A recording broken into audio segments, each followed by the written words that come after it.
trying to make a habit of identifying kind of things I repeat when I consult with my clients, and capturing them in some short videos to share with other folks who may, be confronting the same situation, may benefit from some of the same conversation.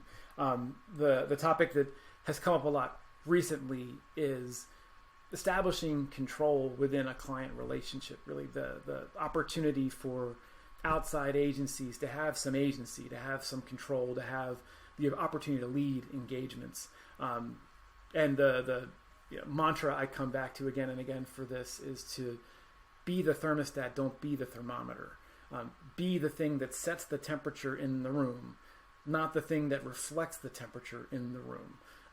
You want to be perceived as valuable and differentiated and bringing this outside wisdom in. If you go too native, if you fall too in line with what they want, then you're reflecting the temperature and you're starting to kind of ease into a model they're defining. If you put some friction into the sales process, if you establish, clear expectations about your process that may differ from theirs, if you just basically get one hand on the wheel and start to steer it a little bit more and set the temperature rather than reflect it, then you're establishing on project day, -10 or -20, how they'll perceive you. And first impressions are lasting impressions. So coming in with this kind of energy up front, coming in with this kind of attitude of being the thermostat rather than the thermometer establishes more credibility, more control, more balance, if nothing else, in the relationship, so that when the rest of your team starts to take over, they're empowered by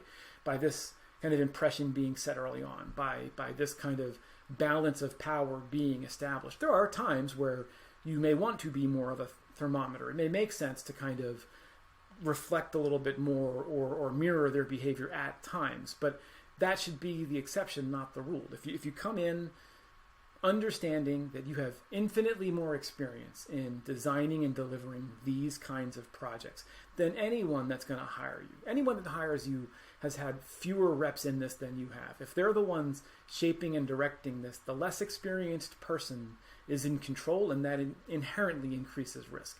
If you get your hands on it, though, and you control it a little bit more with your increased experience, with the more experience that you have and bring to the table, someone with just more understanding, with more context, with more wisdom is in control. So the sooner you can give yourself the opportunity to establish that credibility and take control, the better. So, my advice remains: when chips are down, be the thermostat, not the thermometer.